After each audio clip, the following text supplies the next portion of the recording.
Je crois simplement qu'il faudrait investir encore un peu plus dans l'art, dans la culture, dans les artistes, dans la recherche aussi. Parce que ça, faut qu'on le dise. Il faudrait que les artistes fassent aussi, que les États investissent dans la recherche pour comprendre qu'est-ce qui peut marcher.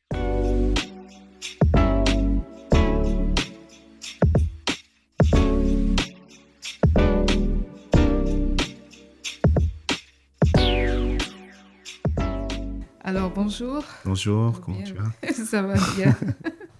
Bienvenue sur le podcast de Pronet, qui est une plateforme de promotion des professionnels et de développement d'un réseau à travers des événements de networking. Donc, aujourd'hui, nous allons recevoir Stéphane Pongbo, a.k.a. SteadyK, Yes. hitmaker, beatmaking et guitariste. Et également CEO de l'agence Nima en marketing sonore. Donc, bienvenue Stéphane. Merci. Comment tu vas? On peut se tutoyer. Ça va, je vais super bien. Tout va Alors, bien. pour commencer, est-ce que tu peux présenter les différentes facettes que tu représentes? Donc, on a dit hitmaker, beatmaker, guitariste et CEO de Nima. En vrai, beatmaker, hitmaker, c'est presque la même chose, hein. En réalité, le beatmaker, c'est que je suis. C'est une personne qui est, on pourrait dire, dans d'autres lieux de l'industrie, producteur musical. C'est une personne qui produit des beats, des chansons pour des artistes. Et une fois que les chansons deviennent des morceaux à succès, on peut dire que c'est un hitmaker. Un hitmaker. C'est ça. Ok. Donc, est-ce qu'il y a 2 ou 3 chansons peut-être qui ont été des hits dont tu as travaillé ou tu as été... Ouais, Ok. plusieurs morceaux sur lesquels j'ai travaillé. Celui de OMG, mon Wolof n'est pas très bon. Mangiti Sama Bob, je pense. Ida de Miyagi, et plein d'autres morceaux avec Arlo Brick, Edmond Flo, plein d'autres artistes en tout cas. Ok, alors SteadyK, le guitariste. SteadyK, le guitariste, c'est un guitariste justement qui a travaillé aussi pour plusieurs artistes en live ou en studio. J'ai intervenu sur des projets comme ceux de Edmond Flo, naturellement, OMG, Miyagi, Arlo Brick, Bastung, plein d'autres en tout cas. Ouais. Ok. Et CEO de l'agence Nima Marketing Sonore. CEO de l'agence NEMA Marketing Sonore. En réalité, NEMA, c'est une agence qui travaille dans la promotion et le marketing musical et le marketing sonore aussi. Et je suis le CEO et fondateur de la boîte.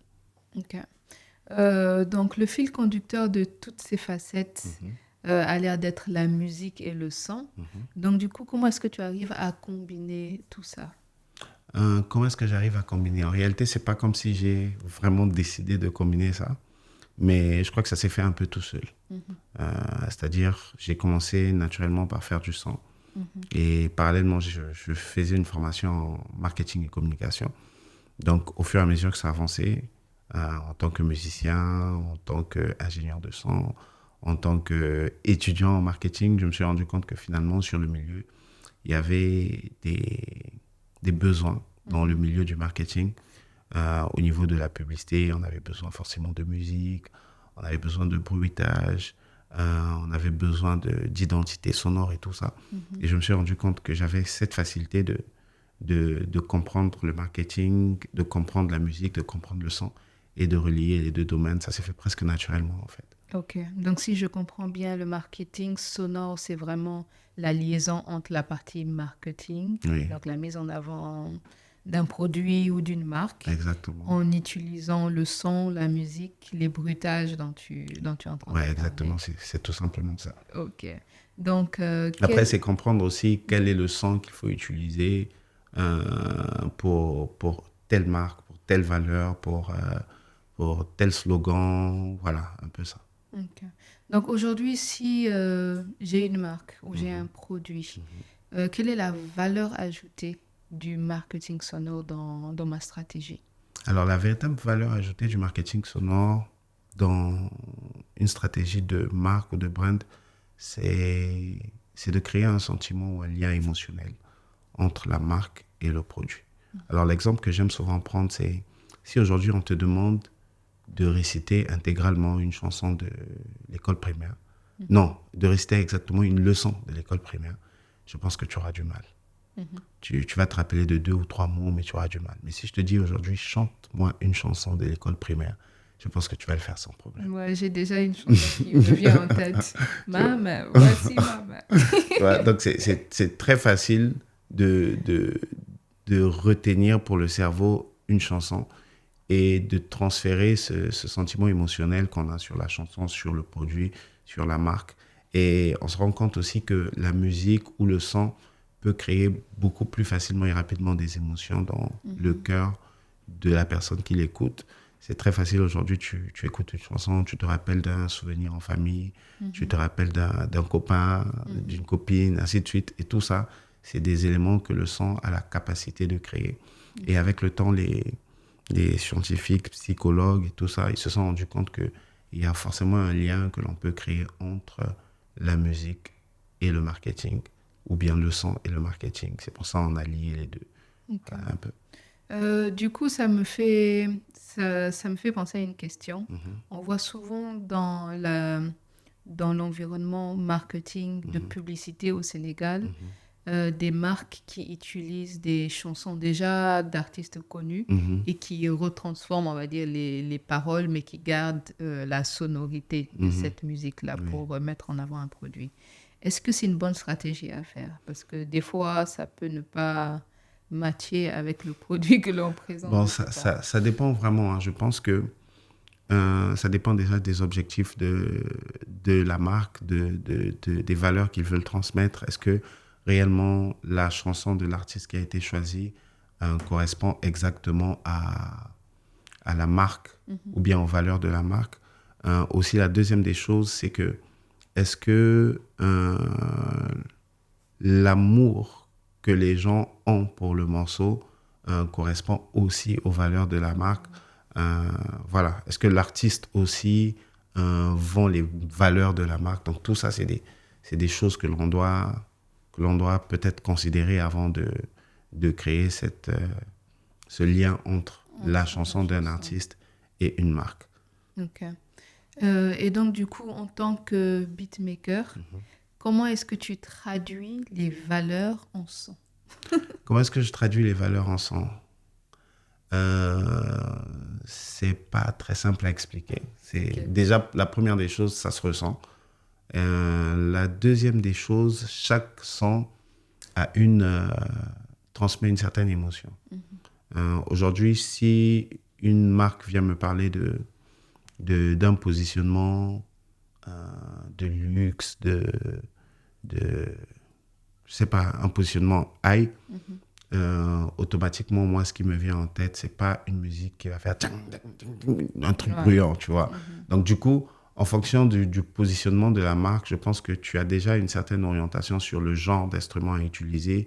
Si c'est très simple. Si, par exemple, une marque vend l'africanité, automatiquement, tu lis kora, percussion, ngoni, voilà, ainsi de suite. Donc, c'est un peu difficile à expliquer concrètement, mais c'est des trucs qui se ressentent un peu. D'accord.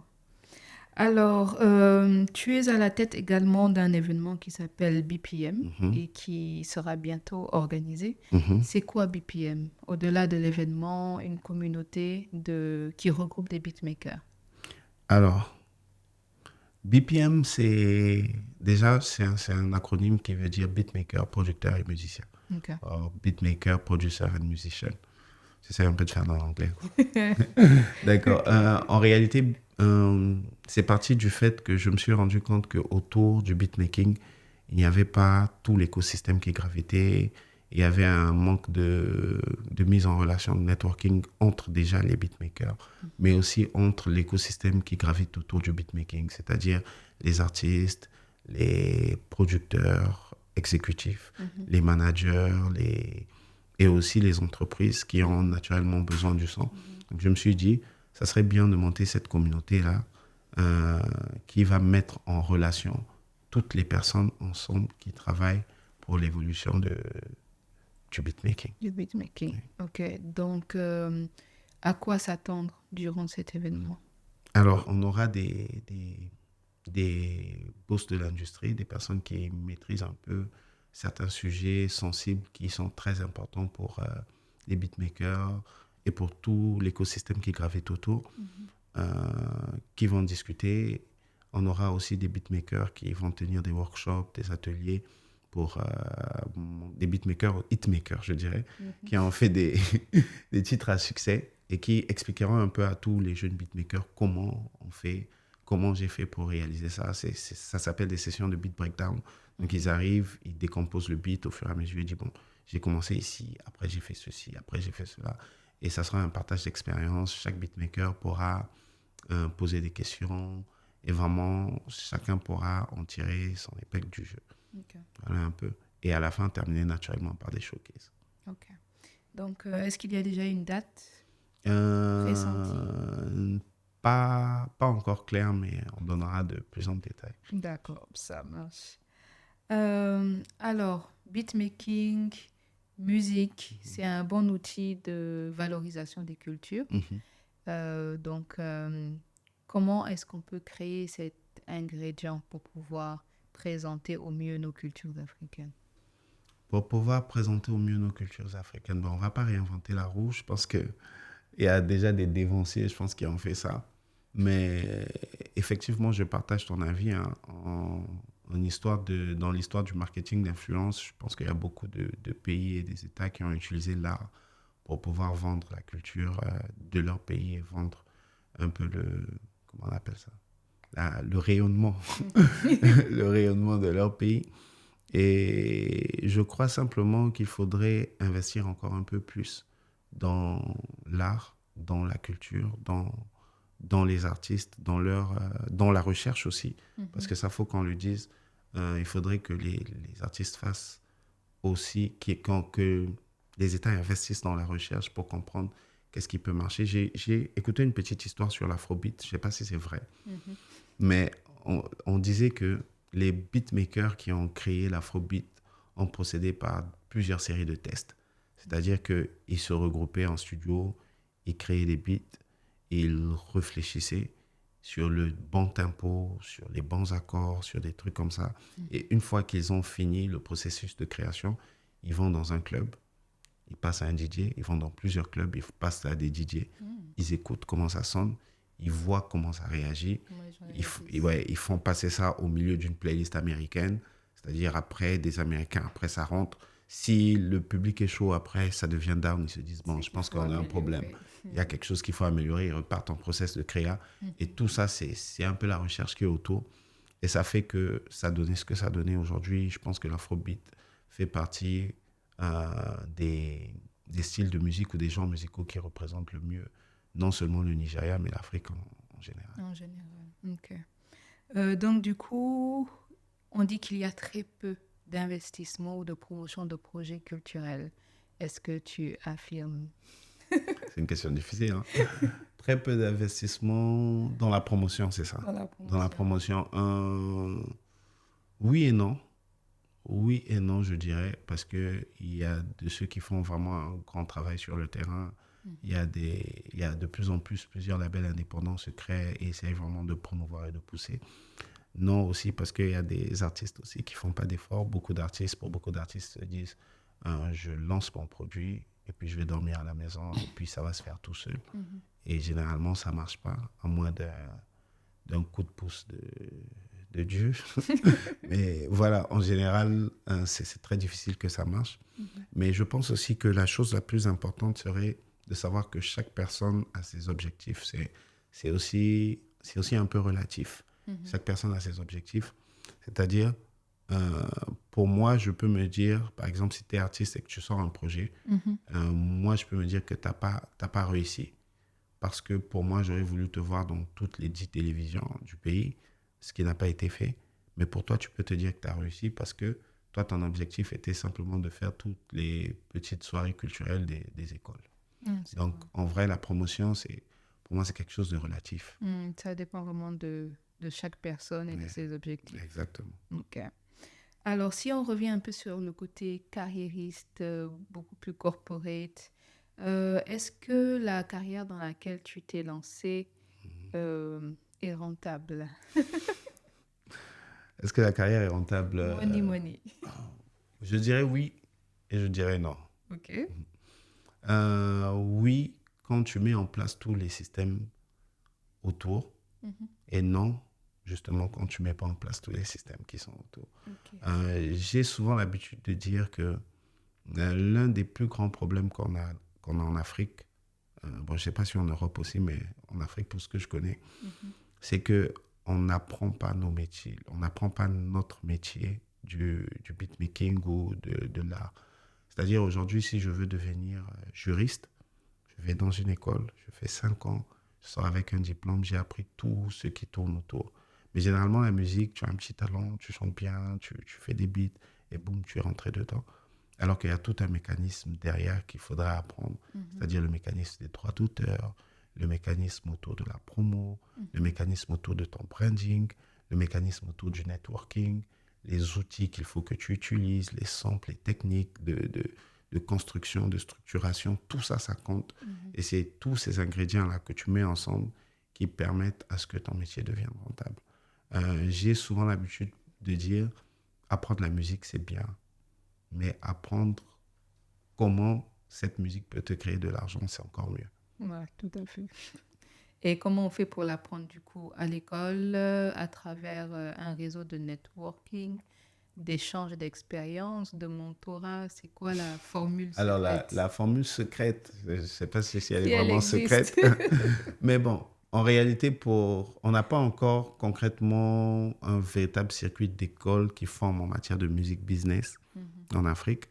Euh, mais ce que je sais, c'est que déjà, l'apprentissage en général en Afrique a toujours été fait par côtoyer un mentor, côtoyer un grand. Même la cuisine, je prends un exemple très simple, là, même la cuisine, les mamans n'ont jamais dit à leur fille, bon, viens, on va faire un programme de cuisine. Lundi, ça sera du tchèp. Mercredi, le mafé, tu prends ton cahier. Non, ça n'a jamais été comme ça. Mhm. C'est viens voir, regarde. En même temps, tu regardes, coupe-moi l'oignon, truc, et automatiquement, tu comprends le process. Donc, je pense que déjà, la première étape, ce serait de se rapprocher des personnes qui make money dans le domaine, Mhm. de leur poser des questions, de comprendre leur expérience, de voir comment ils ont fait. La deuxième des choses, euh, c'est qu'il existe des formateurs en musique business, comme moi d'ailleurs, Ok. qu'on peut contacter, qui ont des sessions, des séries de formation, des sessions de formation. En plus, je ne suis pas très cher, c'est mon petit coup de Ok. promo.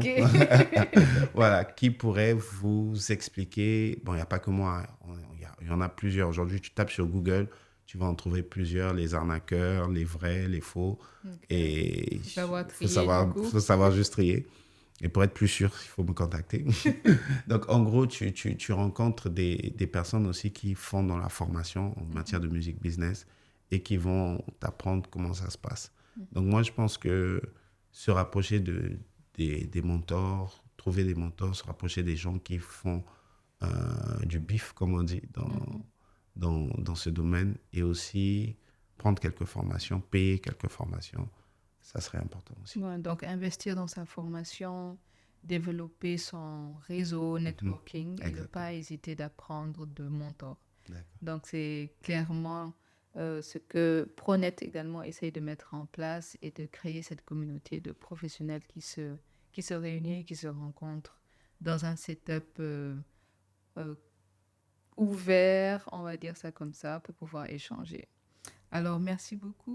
Merci à toi. C'était DK Hitmaker. Alors, avant de conclure, Mhm. peut-être un dernier conseil à des jeunes qui se lancent dans la carrière, qui seraient intéressés par cet environnement de Mhm. beatmaking ou peut-être même de marketing sonore Mhm. pour avoir un cadre beaucoup plus corporate.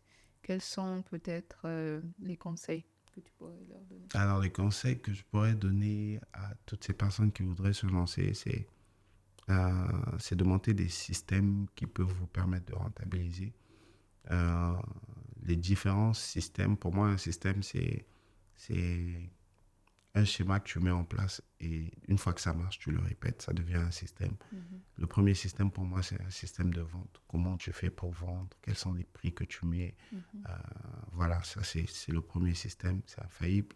Le deuxième système pour moi, c'est un système de communication. Comment tu fais ta com? Comment tu te vends? Essaie de voir auprès des autres personnes autour de toi comment tel beatmaker fait pour se vendre.